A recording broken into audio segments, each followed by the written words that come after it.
మళ్ళీ ఇక్కడికి పిలిచినందుకు చాలా సంతోషంగా ఉంది. మరి రాజరాజేశ్వర పిరమిడ్ ఈరోజు ప్రారంభోత్సవం సందర్భంగా ఇక్కడికి వచ్చాం కాబట్టి మీ అందరితో కలవడం మాకు చాలా సంతోషంగా అనిపించింది. మరి నేను కూడా మేమిద్దరం ధ్యానంలోకి వచ్చి 5 సంవత్సరాలు అవుతుంది. ధ్యానం ఉంటేనే వెలుతురులో బతుకుతాము, ధ్యానం లేకపోతే చీకట్లోనే బతుకుతాము. మనము 2 జీవితాలు ఉంటాయి, ఒకటి అజ్ఞాన జీవితం ఉంటుంది, ఒకటి జ్ఞాన జీవితం ఉంటుంది. అజ్ఞానంలో ఉంటే అంతా ఎన్ని డబ్బులున్నా ఎన్ని సంపదలున్నా కానీ మనకు దుఃఖమే ఉంటుంది. దానికి కారణం మనసును కంట్రోల్లో పెట్టుకుంటేనే మనం ఏంటి అన్నది శ్వాస మీద ధ్యానం చేసినప్పుడు మాత్రమే తెలుస్తుంది. ఈ శ్వాస మీద ధ్యాస పట్టుకొని అజ్ఞానం నుంచి జ్ఞానం వైపు నడుచుడే పత్రిక చూపించిన మార్గం. అందరూ ఈ భూమి మీద పుట్టి ఎంతో మంది దుఃఖంలో ఉండి ఎంతో బాధలు అనుభవిస్తున్నారని చెప్పేసి పత్రి సార్ మనందరికీ ఈ యొక్క ధ్యానాన్ని అందించడం జరిగింది. ఆయనకు మరొకసారి నేను కూడా మరి ధ్యానంలోకి రాకముందు చాలా దుఃఖంతోనే ఉండేదాన్ని. ధ్యానంలోకి వచ్చిన తర్వాత కూడా ధ్యానం చేస్తే ఒకటే సరిపోదు, ధ్యానంతో జ్ఞానం కూడా కావాలి అని చెప్పేసి నేను 2 సంవత్సరాల నుంచి తటవర్తి సార్ అమ్మ క్లాసులకు వెళ్ళడం జరుగుతుంది. మరి అంతకుముందు ధ్యానం చేసిన కానీ జ్ఞానం గురించి తెలియదు. 2 అవసరం మానవునికి, ధ్యానం కావాలి, ధ్యానంతో జ్ఞానం కావాలి. అప్పుడే మనకు దుఃఖం నుంచి బయటపడతాము. అందుకోసమే మనకు సద్గురువులు అన్నది అవసరము. మనం ధ్యానం చేస్తాము, హాయిగా ఉంటాము, ఆనందాన్ని ఎంత ధ్యానం చేస్తే అంత ఆరోగ్యం వస్తుంది, హాయిగా ఉంటాము, రోగాలు తొలగిపోతాయి కావచ్చు. కానీ మనకు దుఃఖం అన్నది ఎలా పోతుందంటే జ్ఞానం ఉంటేనే దుఃఖం పోతుంది. మరి ఒక సద్గురు ద్వారా మనకు ఒక సద్గురు అన్నారు ఒకళ్ళు ఉండాలి. పత్రి సార్ తర్వాత మళ్ళీ ఆత్మజ్ఞానం గురించి తటవర్తి సార్ దంపతులు వారు మాత్రమే చెప్తున్నారు. మరి నేను కూడా అంతకుముందు చాలా దుఃఖపడేదాన్ని, ఒకటి ఉంది ఒకటి లేదు, ఏంటి నాకు ఒకటి చేస్తే ఒకటి అవుతుంది, నా జీవితానికి అసలు సమస్యలన్నీ ఇట్లా ఎందుకు వచ్చినాయి, నేను చాలా సమస్యలతోనే ఉండేదాన్ని. కానీ సమస్యకు కారణం తెలుసుకోకముందు అది సమస్య అనిపించేది. కానీ ఆ సమస్యలు కానీ మన జీవితంలోకి మనమే తెచ్చుకున్నాము. మన కర్మలు పోయేందుకు మనం ఫస్ట్ అక్కడ ఎన్నుకొని వస్తాం. ఇందాక సార్ అన్నాడు కదా, మనం ఏమన్నా శేఖర్ రెడ్డి వాళ్ళ దంపతులు పైననే ఎన్నుకొని వచ్చిండ్రు. ఫస్ట్ సార్ వచ్చిన తర్వాత పద్మ మేడం వచ్చిందని చెప్పేసి, అందుకోసమే ఫస్ట్ మన ప్రణాళిక పైననే ఎంచుకుంటాము. ఇక్కడ కాదు, ఇక్కడికి వచ్చి అంతా మర్చిపోతాము. మర్చిపోయిన వాళ్ళము దుఃఖంలో ఉంటాము. మన జీవిత లక్ష్యం ఏంటిది, మనం భూమి మీదకి ఎందుకు వచ్చినాము, మనం ఏ ప్రణాళిక కోసం వచ్చినాము, మన కర్మలు పోవడానికి ఇవన్నీ ఎంచుకున్నాము, మళ్ళీ మర్చిపోతున్నాము. మన కర్మలు ఎట్లా పోతాయి, అనుభవిస్తేనే పోతాయి, కష్టాలు అనుభవిస్తేనే పోతాయి. మరి గత జన్మలో చేసుకున్నాయి ఈ జన్మలు అనుభవిస్తున్నాము, ఈ జన్మలో చేసుకున్నాయి మన భవిష్యత్తులో ఉంటుంది. కాబట్టి గతాన్ని మర్చిపోతూ భవిష్యత్తును కూడా గుర్తు చేసుకోవద్దు. మనము ఇప్పుడు వర్తమానంలోనే జీవించాలి.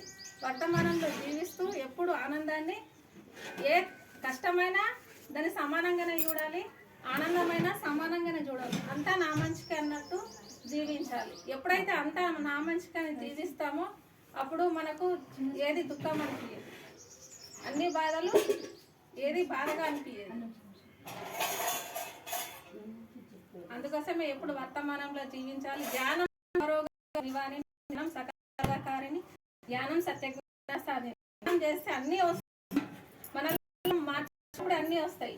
మనలో మనం మార్చుకోవాలి, ఎన్ని చేసినా లాభం లేదు. మనలో మార్పు అంటే సద్గురు అన్ని తెలుసుకుంటాము.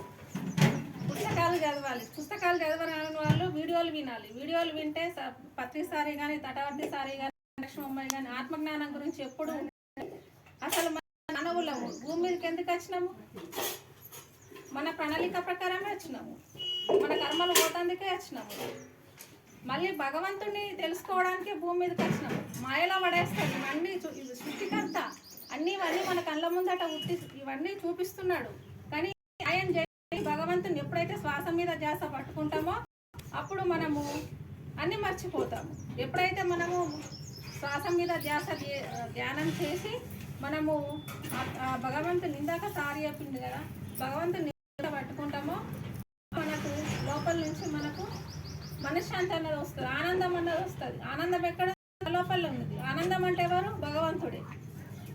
మరి ఆ భగవంతుని పట్టుకొని ధ్యానం చేసుకుంటూ మనలో రోజువారీ పనులలో అన్నిట్లలో భగవంతుడే ఉన్నాడు. ఇదంతా నామం అనుకొని ప్రతిదీ స్వీకరించినప్పుడు మాత్రమే మనం ఆనందంగా ఉండగలం. వర్తమానంలో జీవించాలి, ఉన్న దాంట్లో జీవించాలి. ఒక కథ చెప్పన్నా? చెప్పు. ఒక ఊర్లో ఏమీ లేని వాడు తపస్సు చేస్తాడట. తపస్సు చేసి నాకు భగవంతుడు ప్రత్యక్షమై నీకేం కావాలో కోరుకో అంటే అతను చెప్తాడట, నాకు ఏది ముట్టినా బంగారం కావాలని చెప్తాడట. సరే నాయన తదాస్తు అన్నాడట. తదాస్తు అనేసరికి ఆయన ఇంటికి వెళ్ళి బల్లని ముట్టుకున్న బంగారం అవుతుందట, ఏది ముట్టుకున్నా బంగారం అవుతుందట. ఆకలి అవుతుంది, అన్నం తిందామంటే కూడా కూర ముట్టుకున్నా బంగారం అవుతుందట, అన్నం తిందామన్నా బంగారం అవుతుందట.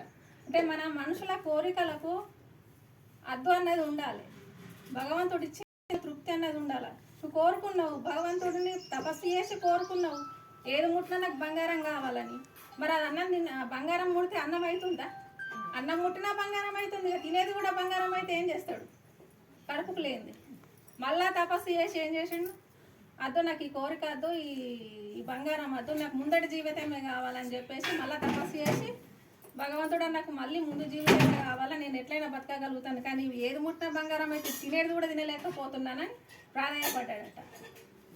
అంటే మనము మన జీవితాన్ని మనమే ఎంచుకొని వచ్చినప్పుడు మళ్ళీ కోరికలు అన్నవి ఉంచుకోవద్దు. మనిషి జీవితంలో వస్తే రాని, పోతే పోని, ఉంటే ఉండని, ఏది జరిగితే అది జరుగుతుంది అనుకొని మనకున్న జీవితాన్ని ఆనందంగా గడపడం నేర్చుకోవాలి.